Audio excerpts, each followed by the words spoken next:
came like a king and left like a legend.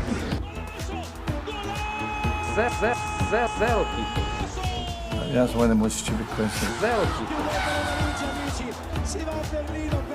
I play all my season. Was shit. Hello listeners, welcome to Italian Wednesday. The year has closed on the Serie A, but we're going to have a couple of games in the coming weekend. Very interesting ones indeed. We're going to recap what has happened so far and what is ahead. This and much more in 2 days, Italian Wednesdays at the Worst Football Podcast. Hello listener, welcome to Italian Wednesday with Ste and Marco alongside myself. Guys, so Serie A took a break past weekend. It's coming back in full swing now for the new year. What can we look forward in the next couple of months? Hey Alex, so to start with, I would say that we have a big problem with the Serie A segment of our podcast because the matches for next weekend are actually very boring now that I look at them, except maybe for Atalanta-Sassuolo, which should be a very, very exciting match. We have indeed Inter playing Crotone, Roma playing Sampdoria, Napoli against Cagliari, Juventus-Udinese, and Benevento-Milan, which at least theoretically should be rather straightforward matches. So what I would like to do today instead is just to take a small break and just quickly recap the season and highlight which have been the top teams with the best surprising teams and the worst teams so far, the ones that did not match their expectations. So if it's okay for you guys, I would start maybe with the surprises, the big surprises, and the top performing teams. Now that I say this, Marco, what pops into your head? Well, definitely when we look at the fourth position, there is Sassuolo, and when you look at the first, there's Milan. Two teams been quite close to each other that for multiple years have been trying to get to different level of Europe. For Milan, it has been the Europa League limbo that has been really paid off a toll on the fans' love. For Sassuolo, it was the fact that they were always 8th or 9th in the league. Now, suddenly, both teams are doing very well, and personally, for me, those two are the teams that we should all identify as the surprises for different reasons.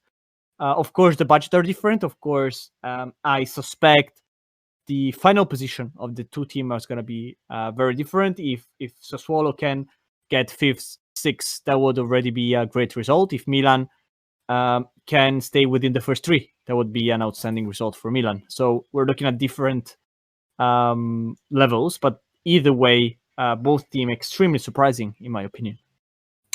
Yeah, I mean, definitely. I, as an AC Milan fan, could never be expecting such results from my team, which of course is very good. Now, every week I'm wondering whether this will be over now, whether we will be starting to lose. And but even in these trying times in which half the team is injured, somehow AC Milan is still winning. Even in the last weekend match against Lazio, which was a very, very tough match, eventually Milan managed to take it. So at least for now, it seems that Milan hasn't stopped surprising us. But Alex, do you have any other top performing teams? I don't know, like Verona could be one, or is Inter surprising, or just Inter matching the expectations of the team? No, you know what I'm going to highlight, which we haven't talked about it so far, and we all say, Verona and amazing because of their high press, and we saw that in the last game against Inter, how amazing they were. But I would also highlight Benevento. Benevento are sitting just behind Verona, 2 points behind them. And okay, they're not the sexiest of the teams, but let's all admit, anything above 18th for Benevento is extremely surprising for us right now. I think we're all on the same page that they should be around 18th. Great season if they finish 16th, but right now they're sitting 10th, so it's quite a positive start actually for Benevento. What's lying here? Because I'm not too familiar with Benevento. I honestly think it could. Sorry, Marco, go on. Yeah, I think what needs to be highlighted here it's the big capital that the president can invest and is keen to invest. You might recall Benevento having players such as Sagna, having player that were coming directly from Tottenham, like Sandro, which were still, I'm not saying at their peak because they weren't, but they were still quite high rewarded in Europe. Benevento did manage to get these players at their disposal, and this very year they already had Loic Remy signed. Then there were a couple of issues with the physical status of Loic, so eventually he didn't sign. But as you can imagine, that means also that there is ambition in the Benevento management to get better than the position that currently their 11 would suggest they have, which is what you correctly identify, Alex. So definitely bottom 5 of the league. Now they are overperforming. I guess we can also see a growth from Benevento's manager that has been doing what he should be doing in the beginning, because it's Pippo Inzaghi, so the brother of Lazio's president, former star of AC Milan. He has started training from AC Milan, and he suddenly realized he didn't have the experience, and he was humble enough, similarly to Gattuso, if you wish to do this parallel, to go back to a smaller team, learn with the team, grow with the team, and now he's proving that he has the capability to be a Serie A manager, which he definitely didn't have a couple of years ago. Yeah, that's precisely what happened in my opinion. And Inzaghi's experiences at AC Milan first and Bologna have been really unsuccessful. I still remember Dykes, the left back from Bologna, saying that Inzaghi had no idea what he was doing 100% of the time. But then, as you said, Inzaghi was humble enough to go back to Serie B and to smaller teams. And now it seems that it has paid off. So very good for Inzaghi, for super people like we used to call him. Yes, and what about Inter? Is Inter Milan exceeding the expectations or just matching them and just doing what it was supposed to do? I have a very unpopular opinion on this, and I think that if Conte doesn't win this season, he should see the whole Inter experience as a disappointment of his career.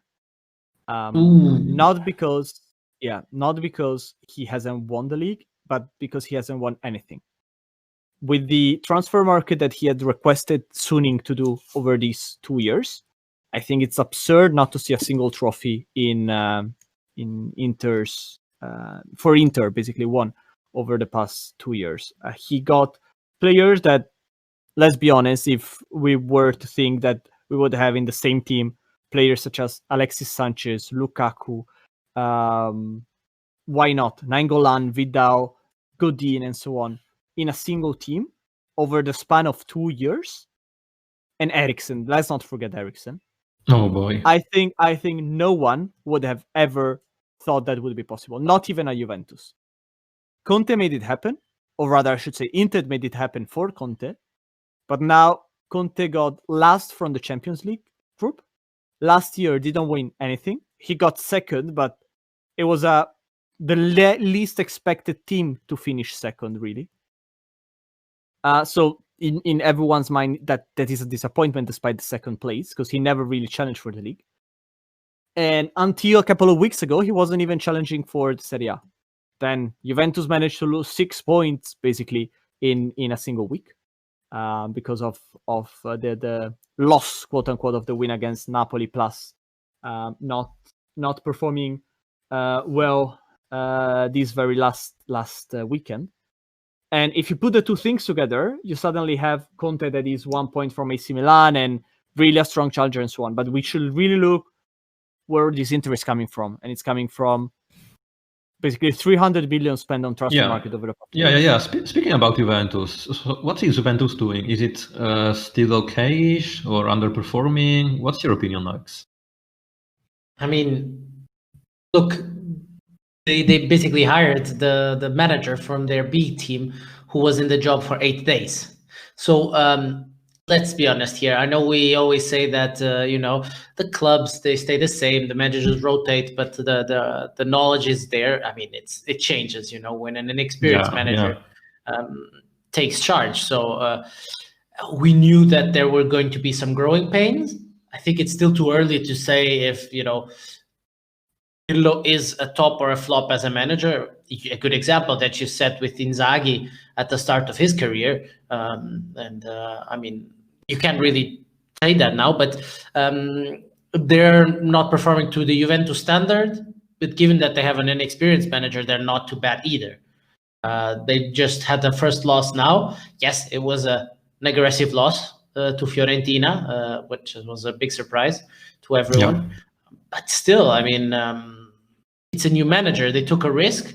My question about Juventus is more, I don't get the strategy with Juventus. Even today, they're now highly linked to Mesut Özil. So I don't understand what kind of club Juventus wants to become on the sporting side. On the branding side, I get Juventus, but I don't get it on the sporting side, because they clearly killed the winning is not the most important thing, it's the only thing that matters aspect of it, and they wanted to play a bit better football, and that's why they brought in Maurizio Sarri. Where are you going now? I don't get it. The problem there, I guess, that we or many articles that I've read around Juventus have missed, in my opinion, is the fact that the Sarri decision was a decision that was made by the president, not by the sporting director. Now, as we all know, in a club, same as in a company, there are roles and responsibilities. Now, the sporting director should be the one that drives the sporting agenda. Sporting agenda is, I'm going to get certain players because I'm the responsible person to get the player. I got to get a manager that is going to make this player perform at the best. Or vice versa. Whatever you feel like each sporting director feels is the main pillar, right? Either you get the player for the manager, and we look at, for instance, Atalanta, or you get the manager that can play the ideal football that you have. Now, the idea that Paratici had after Allegri left, which was, let's just remember that the first year of Ronaldo was to get different managers. There were many rumors about Pochettino. There were very strong rumors about Guardiola. Eventually, the president said, no, we want to get Sarri. Now, that was a strong decision coming from the top. But now what you did do is put in a manager that was not supported by the sporting director on the second year of Ronaldo. And even worse so, on the third year of Ronaldo, you put a manager that have never trained, really. 8 days of management means nothing. So what is the whole idea behind, getting back to your question? None. Like, the idea is none. It's just getting players because you are so strong that you can afford to do so. But I don't see any planning. I don't see any logic behind the spending 20 million a year that you're paying Ronaldo and basically getting a Ferrari and giving it to a person just got a driving license and expecting it to win a league. That won't happen. It's still a Ferrari, yes, but if you can drive, you can drive, period. Yeah, and talking about logic, guys, what is the logic behind having Belotti as your striker and being last in Serie A? Torino's season has been a nightmare, nothing short of a nightmare this year, and I really have no words for what is happening. And who's to blame? Who's the responsible? Is the maestro Giampaolo, or is it something else? Is maybe the management that is not working? The president, Cairo, has been a little bit erratic in the past few years. What's going on with Torino? Definitely the management is to blame here, I think. The team is strong, but Giampaolo didn't perform well, other than at Sampdoria, really. And I think we're seeing a trend. He's having 3-4 failures in a row and then a single good experience. At a certain point, we need to wonder, is it just luck than the good experience? Because there are way too many failures. The team is strong. Giampaolo managed to destroy also one of the strongest defender we had in Italy over the past 2-3 seasons, which was Izzo. Zaza, 20 million, just wasted down the drain. and similarly many others. I think that there's something wrong. To be honest, I'm very surprised that he's still in charge. Me too. So, every single weekend, when they lose, I think, okay, for sure, this will be the last one. He's going to be sacked. And but then he's not. And I know we're often saying that Serie A we're sacking managers too quickly. We should give them more time. But I think there's also a boundary within which managers should stay. And for instance, we did see Genoa, that despite supporting the managers for a long time, suddenly they changed, got back to Ballardini, and they suddenly won a game. Sometimes what you just need is a change of mindset. Nothing else, nothing more. Yeah, could be. And maybe a change of mindset is what we are witnessing with Fiorentina, possibly, because I was going to attack Fiorentina too, but then last week they had a big win against Juventus, which of course was heavily influenced by Juan Cuadrado's red card that he got at minute 14. But still, still it is Juventus that they won 3-0 against. So maybe that will be a turning point for Fiorentina's season. So who are you seeing for flops so far? What is your main flop? Is it Torino then? It is Torino, yes. It has to be Torino. And of course, Genoa is not doing good either, but I was not expecting Genoa to do too good this year, unlike with Torino, which I could see easily as a top 8 or top 10, arguably, team. I think we also need to put in this list Parma. From a couple of years, really challenging for Europa League until March. Now we suddenly they are 2 points from relegation, and I think that's absurd. And they don't seem to have any logic behind their play. It's extremely boring team. It's a highly unmotivated team without a structure, which is the worst part to see. Yeah. I totally agree. And now, guys, before finishing our episode, let's go from this very sad note to a much happier note, which is meme section of the day. Albert Einstein once said, 2 things are infinite: the universe and the number of times Ballardini goes to Genoa. So, while this quote might not be completely true, what we did see once again, and that's also what we just mentioned in the episode, is Ballardini coming for the 4th time in 10 years to be the manager of Genoa. Once again, and this is the weirdest part, every single time he comes, he does well for a very short period of time. And that is the very reason why he's called over and over again to save clubs. However, and you're going to see this, let's check this on a year's time in end of December 2021, and I'm going to assure everyone that Ballardini won't be in charge of Genoa, despite having saved Genoa this very season. This is it's a cycle. It's like with season, you have winter, and then suddenly you have spring, summer, and autumn. That's the same. Ballardini comes, saves the team, stays in charge for 3-4 league season games of the new season, then gets sacked, finds a new team, saves the team, stays in charge for 2 or 3 games of the new season, gets sacked. I mean, he's a hero, but I imagine Preziosi, the president of Genoa, sitting alone in the dark in his office and softly singing to himself, "Hello, Ballardini, my old friend. I've come to talk with you again." This is what probably happens. and it's not like they left each other on good terms. Not really. I recall that Preziosi called Ballardini an idiot or something like that. Every single time they break their relationship, they start insulting each other, and then as the best romantic relationship, when you are in pain, you just go back to your ex and to your ex's arm, and you just enjoy the warmth that only someone you know that you have an unhealthy relationship can bring you. And guys, with Preziosi and Ballardini's toxic relationship, let's finish this episode, and thank you all for listening to us. Bye-bye. Thank you very much. Bye.